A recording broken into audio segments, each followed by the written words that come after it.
morning students, welcome to chemistry online classes.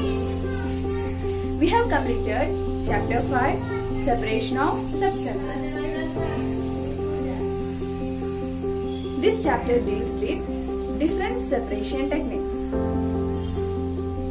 hand picking, churning, threshing, winnowing, sieving, sedimentation, decantation, filtration, evaporation, condensation, etc.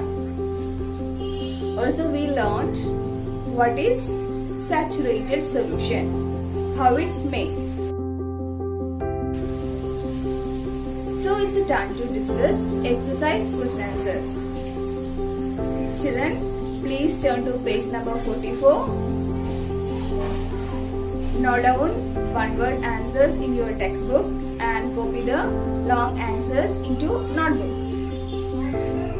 So, let's start. First question: why do we need to separate different components of a mixture? Give 2 examples. So, mixture contains different components. We need to separate each component because sometimes these components are harmful or non-useful components. Example, we are separating dirt particles, stones, broken grains, etc. from rices, pulses. Sometimes the mixture contains 2 components or many components. Each components are useful. At that time also we need to separate each component for different use. For example, churning milk to separate butter.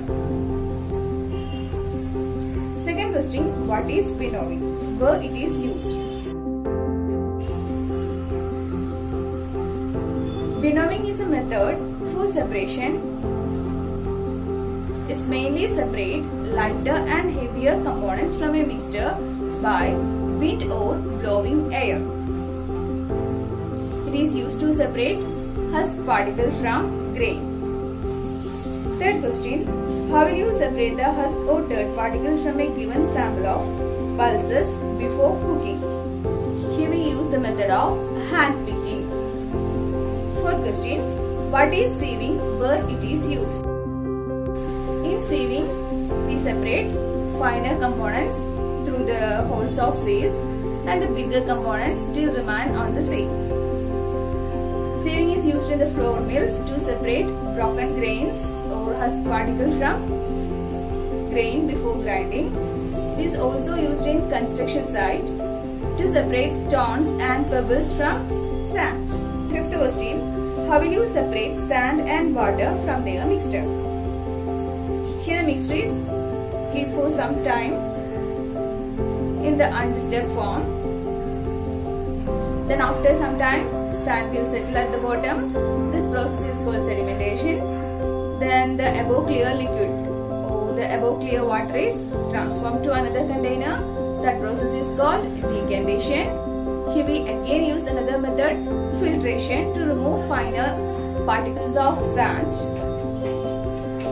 After that we obtain clear water. Here we use sedimentation, decantation, filtration techniques. Sixth question: is it possible to separate sugar mixed with wheat flour? Is it possible to separate sugar mixed with wheat flour? If yes, how will you do it? Yes, it is possible to separate sugar mixed with wheat flour. It will done by sieving. Here we can use the method sieving. Seventh question: how would you obtain the clear water from a sample of muddy water? Here the answer is same like question number 5. The muddy water is keep it undisturbed for some time. Then the mud particle will settle down at the bottom. This process is called sedimentation. Then the above clear liquid is transferred to another container. That process is called decantation. Again we can use filtration technique to remove finer particle with the help of filter paper. After this step, we will obtain clear water. 8th question, fill up the blanks. The method of separating seeds of paddy from its stalk is called threshing. Second one, when milk cooled after boiling is poured into a piece of cloth, the cream is left behind on it. This process of separating cream from milk is an example of churning. C.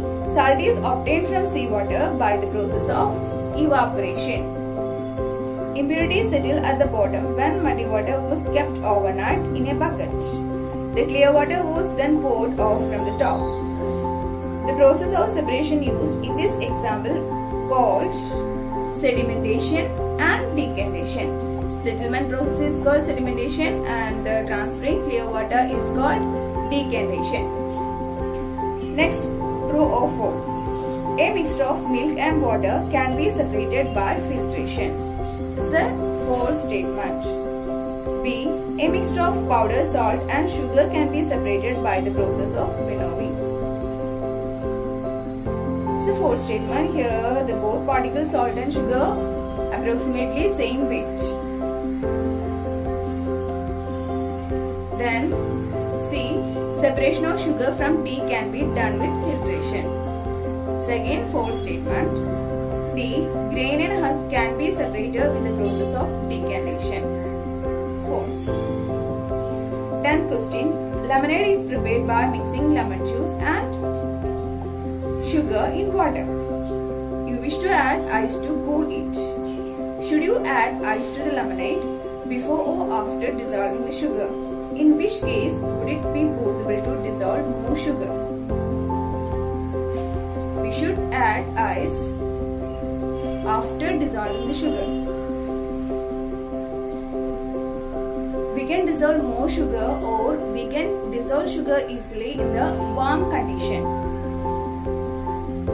When it cools, the dissolving process is difficult.